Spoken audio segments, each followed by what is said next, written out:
அதிகமாக அன்னைக்கு பிளாஸ்டிக் நிறைய கவர்மெண்ட்டில் வந்து அதிகமாக வந்து அதை கட்டுப்பட்டு வரணும். அதாவது நிகழ்ச்சி நடத்துங்க. அதாவது வந்து வெளியில் நம்மளாலும் போயிட்டு வீடு வீடாக போய் வாங்கும்போது அவங்ககிட்ட சொல்லணும். மக்களுக்கு தனியாக பிடிச்சி பிளாஸ்டிக் பேக்கெல்லாம் எதுவும் வாங்கிட்டு வராங்க அந்த விழிப்புணர்வு வந்துலாம் ஈவோ வந்து வர முடியல. வேற ஒரு மீட்டிங் இருக்கிறதால அவர் போயிட்டு அதனால் அந்த நிகழ்ச்சியில் அவரை கலந்து நிகழ்ச்சி நீங்கள் வந்து கெட்ட நேரத்தில் எல்லாருக்கும் இந்த பிளாஸ்டிக் வழியாக அறவே ஒழிக்கிறதுக்கு மீண்டும் மஞ்சள் பையை கொண்டு வர்றதுக்கு முயற்சி எடுக்கிற வாய்ப்பு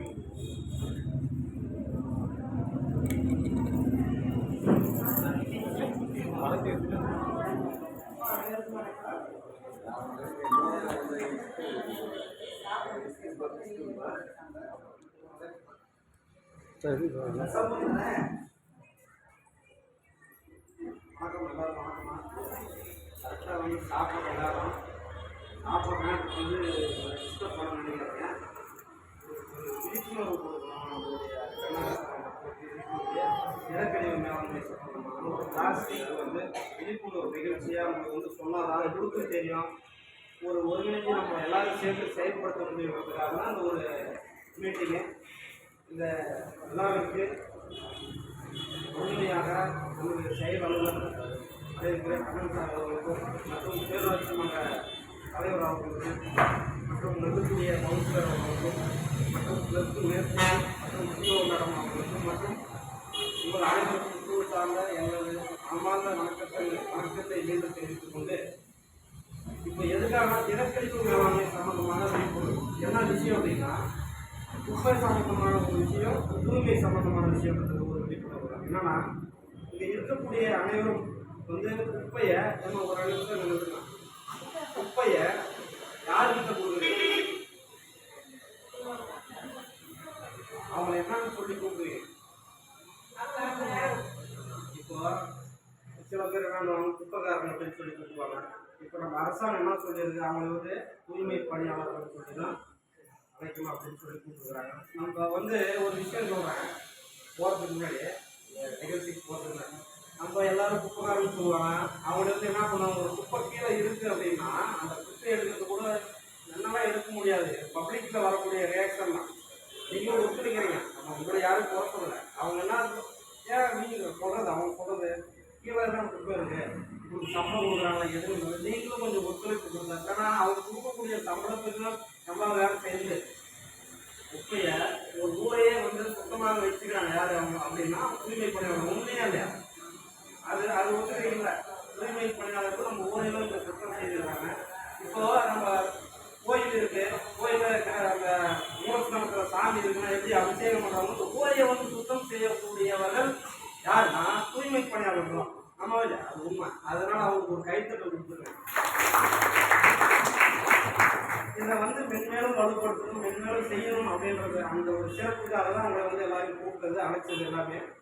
இப்போது இந்த குப்பையை நீங்கள் பார்ப்பீங்க தினசரி காலையில் வந்து 6 மணிக்கு சில பேர் வந்து தூக்கியிருப்பாங்க. தினசரி அக்கா எல்லாம் குப்பையை கொடுங்க அப்படின்னு சொல்லி கூப்பிடுவாங்க, அழைப்பாங்க. நீங்களும் குப்பையை கொடுப்பீங்க. அந்த குப்பையை வந்து அவங்க என்ன பண்ணுவாங்கன்னா பிரிச்சிருக்கிறத பார்த்துருக்கீங்களா? இதை பார்ப்பாங்க. நீங்கள் பார்த்துருப்பீங்களா? குப்பையெல்லாம் வந்து பிரித்து அதெல்லாம் வந்து மகர குப்பை தனியாகவும் மறுசுழற்சி குப்பை தனியாகவும் பிரித்து வந்து நம்மளுடைய தூய்மை பணியாளர்கள் வந்து வீடு வீடாக நம்மளுடைய பெண்ணாடம் பேரூராட்சியில் வந்து 4000 வீடுகள் இருக்குது. இப்போ அந்த 4000 வீடு 15 வார்டுக்கு ஒவ்வொரு நபரும் வந்து வீடு வீடாக போய் குப்பையை வாங்கி அதை பிரித்து எடுத்து வந்து அதை இடம் போட்டு அதை வந்து இயற்கை 1 மந்த்துக்கு வரலாம் ப்ராசஸ் பண்ணிட்டு இருக்கிறாங்க. அந்த போயிட்டு இருக்கும் வீடு வீடாக வந்து குப்பையை வாங்க. பச்சை டப்பாவில் வந்து மகர குப்பை. மக்கும் குப்பைனா என்னன்னு உங்களுக்கு தெரியும். காய்கறி கழிவுகள், சிக்கன் வேஸ்ட்டு, மட்டன் வேஸ்ட்டு, மரத்தினுடைய இலைகள், பூக்கள், டீத்தூள், காபி தூள், இது எல்லாமே வந்து மக்கர குப்பை. இந்த மக்கும் குப்பையை வந்து தனியாக சேகரம் பண்ணி அதை எடுத்துட்டு வரும். இன்னொன்று மறுசுழற்சி குப்பை. மறுசுழற்சி குப்பை என்னன்னா இந்த பால் கவர், பால் கவர், ஆயில் கவர், தொட்டாங்குச்சி, இரும்பு, தகரம், கண்ணாடி bottle, PET bottle, plastic carry பேக்கில் பல ரகங்கள் இருக்கும். அதில் கருப்பு கலர் இருக்கும், எல்லா கலர் கலந்துருக்கும், ப்ளூ கலர் இருக்கும், எல்லாமே கலந்துருக்கு. இந்த பிளாஸ்டிக் கேரி பேக் எல்லாமே என்ன பண்ணோம்னா மறுசுழற்சி பண்ணணும். மறுசுழற்சி செய்யணும். இங்கேயே நம்ம வந்து இருக்கு நம்மளுடைய சிமெண்ட் ஃபேக்ட்ரி, அங்கேயே அது செய்யணும். எல்லாமே போயிட்டு தான் இருக்குது. அதை வந்து அங்கே கொடுத்து நம்ம செஞ்சு போயிடுவோம், ரீசைக்கிள் பண்ணிடுவோம். அது வந்து விற்பனை பண்ணுறதுக்காக தான் மறுசுழற்சின்னு சொல்கிறோம். இப்போ என்னன்னா இந்த நீங்கள் கொடுக்கக்கூடியது எல்லாமே ஒரு பயனுள்ளதாக இருக்குது. ஒரு நாளைக்கு நம்மளுடைய கர்நாடகத்தில் ஒரு உதாரணத்துக்கு சொல்கிறோம், ஒரு 2 டன் வேஸ்ட் வருது. மொத்த கடுகு அதிகமாக வருது, 5 டன்னுக்கு மேலே வருது. நான் ஒரு உதாரணத்துக்கு சொல்கிறேன், 2 டன் வருதுன்னா ஒரு 1000 டன் வந்து பிரிச்சுட்டாங்கன்னா 1000 கிலோ வந்து பிரிச்சாங்க. இந்த நகர குப்பை மறுசுழற்சியெல்லாம் பிரிச்சுட்டாங்கன்னா 1000 டன் தான் கொட்டக்கூடிய இடத்துல போய் போட்டோம். ஆமாம், இப்படி அந்த இடத்துல நிறைய பிரச்சனை. அந்த ஊர் மக்கள்லாம் அந்த வழியில் போகும்போது இங்கே என்ன குப்பை இருக்குது அப்படின்றதுலாம் பிரச்சனைகள் பண்ணிட்டு இருக்கிறாங்க. அதை வந்து நம்மளுடைய பேரவை சார்பாகவும் எல்லாமே தலைவர் சார்பாக கவுன்சிலர் டீம் எல்லாமே சேர்ந்து இதுக்கான ஒத்துழைப்பு எல்லாம் கொடுத்துருக்காங்க. அதை நிவர்த்தி செஞ்சுருக்கோம். இப்போ இந்த மக்கர குப்பையை நான் சொன்ன பார்த்தீங்கன்னா மக்கர குப்பை 2 விஷயம் பண்ணுறோம். இயற்கை உரம் மண்புழு விண்ட்ரோ மெத்தடில் ப்ராசஸ் பண்ணுறோம். விண்ட்ரோனா காற்றெடுப்பு முறை. அந்த காற்றெடுப்பு முறையில் தான் இஎம் சொல்யூஷன், ஏன்னா எஃபெக்டிவ் மைக்ரோ நுண்ணுயிர்கள் வந்து அதிகமாக இருக்கும். அது விண்ட்ரோ இந்த ரைகோல் போர்லாம் போடுவாங்க பாருங்க, அந்த போர் முறையில் அதை போட்டு அதை வந்து மக்க வைக்கிறோம். இயற்கை உரம் மண்புழு அப்படின்னு தயாரிக்கிறோம். இந்த மறுசுழற்சி குப்பைன்னு சொன்ன பால் கவர், ஆயில் கவர், கொட்டாங்குச்சி எல்லாமே 2 விஷயம் பண்ணாங்க. இந்த குக்குரை கவர் தெரியுங்களா? நம்ம குக்குரை கவர் யூஸ் பண்ணுறது, பிஸ்கெட் கவர், அப்புறம் சோப் கவர்லாம் வந்து பாருங்க, இதெல்லாம் வந்து குக்குரை கவர்னு சொல்லுவோம். இதை வந்து வாங்குறதில்ல. இதுல இன்னொரு ரகம் பிளாஸ்டிக் கேரி பேக்ல நம்மளுடைய கருப்பு கலர் கோட்டிங் வருதுல, கருப்பு கலரு, அப்புறம் வந்து வேற சிவப்பு கலர், ரோஸ் கலர்லாம் வருது. என்ன பண்றாங்கன்னா இது வந்து அரைச்சி சூடாக்கி மூலப்பொருளாக பயன்படுத்துறாங்க. ஏன்னா கருப்பு ஓஸ் வந்து பாருங்க, எங்க பக்கம் நீங்க கருப்பு ஓஸ்லாம் பார்த்துருக்கீங்க, அது மூலப்பொருளாக வந்து பயன்படுத்துறாங்க இந்த பிளாஸ்டிக் கேரி பேக். அதனால நம்ம முடிஞ்ச அளவுக்கு என்ன பண்ணோம் அப்படின்னா பிளாஸ்டிக் கேரி பேக் வந்து குறைக்கிறது தவிர்க்கணும். இதுல வந்து நம்ம என்ன சொல்லணும்னா இதை வந்து அன்றாட தினசரி பிளாஸ்டிக் கேரி பேக் குறைக்கணும்னு போட்டீங்க, அதுவே குறைச்சிட்டா அதுவே இல்லாமல் நாங்கள் பயன்படுத்தணுமா அப்படிங்கிற கேள்விலாம் கேட்பாங்க. அது ஆஃப் பண்ணி வேண்டியதான், இதில் வந்து நான் வாங்க தான் செய்வோம் அப்படின்னு கண்டிப்பாக. நான் என்ன சொல்கிறேன்னா ஒரு பொருள் இது வந்து நம்மளுக்கு வந்து தீங்கு, ஒரு பாட்டில் விஷம் இருக்குன்னா தீங்குன்னு தெரியும் பயன்படுத்துறது. இப்போ உப்பு இருக்குது, உப்பு பாட்டில் இருக்குது, சமையல் வேலையில் ஒரு உப்பு எடுக்கிறோம், சாம்பாரில் போடுறோமா, ஒரு ஸ்பூன் எடுக்கிறோம், மறுபடியும் இருந்துச்சுன்னா அதை போடுறோம். ஆமாம் இல்லைங்களா? அந்த மாதிரி இருக்கக்கூடிய நம்ம இந்த குப்பையை தரம் வாரியாக பிரித்து கொடுங்க அப்படின்னு நம்ம வந்து சொல்கிறோம். அந்தந்த இடத்துல நம்ம போடும்போது கரெக்டாக இருக்கும். இப்போ நீங்கள் வீட்டிலே வந்து தரம் பிரிச்சிடணும். இருக்கக்கூடிய குப்பைகள் எந்த இடத்துல அதிகமாக வரும் அப்படின்னா சமைக்கிற இடத்துல அதிகமாக வரும்.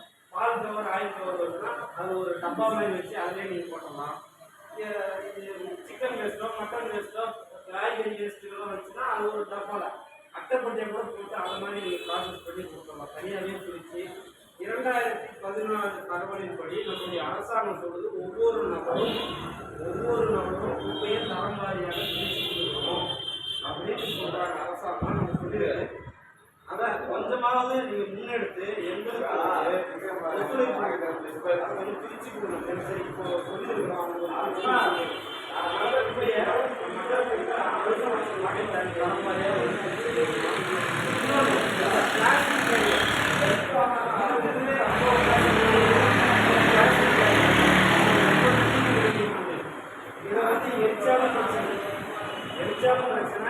நிலத்தடி போட்டால் இப்போ வந்து ஒரு 80-90 காலகட்டத்தில் நிறைய பேர் தெரிஞ்சிருக்கும். அப்புறம் வந்து பிளாஸ்டிக் எவ்வளோ கட்டி கொடுப்பாங்க, ஒரு மணிக்கெல்லாம் பேப்பர் மூட்டை வந்து கட்டி கொடுப்பாங்க, தூக்கி போட்டோம்னா இப்போ தெரியாது மண்ணோட வைக்கணும். இப்போ பிளாஸ்டிக் கேரி பேக்கோட சாப்பாடு வேஸ்ட்டு மற்றதெல்லாம் போட்டாலும் பிளாஸ்டிக் கேரி பேக் தான் அங்கே தெரியும். ஆமாம் இல்லைங்களா? அதனால இதை முடிஞ்ச அளவுக்கு இந்த பிளாஸ்டிக் கேரி பேக் ரொம்ப ஆபத்தாது. இப்போ அந்த இடத்துல வந்து ஒரு பிளாஸ்டிக் கேரி பேக் இருக்குன்னா ஒரு ஹாட்ஸ்பாட் வரும், ஒருத்தர் வந்து குப்பை போடுறாங்க, அந்த இடத்துல என்ன ஆகுதுன்னா 10 பேர் 20 பேர் தொடர்ந்து போட அந்த இடத்துல குப்பைகள் அதிகமாகிடுது. அந்த இடத்துல உங்களுக்கு மாடு போகுது வச்சுங்க, மாடு போகுது ஏதோ ஒரு நோய் போகுது அப்படின்னா அது சாப்பிட்டுச்சுன்னா உள்ள ஒரு கவர் பிளாஸ்டிக் கேரி பேக் உள்ள சாப்பாடு அதை பார்த்து அது விரும்பி சாப்பிடும். கூட என்ன சாப்பிடும், பிளாஸ்டிக் கேரி பேக்கை சேர்த்து சாப்பிட்டு நல்ல அந்த ஒரு உயிரின சுழற்சியை வந்து தருது. அதுக்கான பாவங்கள் வந்து நம்மளுக்கு தான் வருது. இது வந்து ஒரு உதாரணமா சொல்றாங்க. நம்ம அது எல்லாமே இறந்து போகுது. நிறைய இந்து கூட இல்லை, சபரிமலைக்கு போறாங்க, மாலை போட்டு போறாங்க, இருக்கக்கூடிய வனங்க வளங்கள் யானை எல்லாம் சாப்பிட்டு இறந்து போகுது. எல்லா ஊர்ல கிராமங்கள் எல்லாமே பார்த்தீங்கன்னா பசு மாடுகள் எல்லாமே வந்து சாப்பிட்டு நிறைய மாடுகள் எல்லாமே அடிச்சு ஒவ்வொரு வயிற்றுலையும் மாட்டு வயிற்றுலாம் பார்த்தீங்கன்னா 2 கிலோ 3 கிலோக்கு மேலே இருக்கிறாங்க பிளாஸ்டிக் கேரி பேக். அதெல்லாம் நம்ம போட்ட கவர் தான். அதனால இந்த பிளாஸ்டிக் கேரி பேக் அதுக்கு உயிரின சுழற்சிக்கு ஆகுது. ஒரு குளங்கள் இருக்கு, ஏரிகள் இருக்குன்னா அந்த இடத்துல ஃபுல்லாகவே ஃபுல்லாக குளம் பிளாஸ்டிக் கேரி பேக் நீங்கள் வந்து போட்டீங்க அப்படின்னா தண்ணி வந்து கீழே இறங்காது. மழை பெய்யுது அப்படின்னா நீர் மட்டும் அப்படியே ஆவி ஆகிப்போம், கீழே இறங்கவே இறங்காது, அப்படியே நின்றோம். அதனால நம்ம என்ன பண்ணுவோம், ஒரு வெயில் காலம் அந்த காலத்துலாம் வரும்போது தண்ணீர் பற்றாக்குறை ஏற்படுறதுக்கு ஒரு காரணமாக இருக்கு. எரிச்சிங்கன்னா இது எரிக்கிறதுனால டயாக்சின் என்ற ஒரு நச்சு வாயு காற்றுல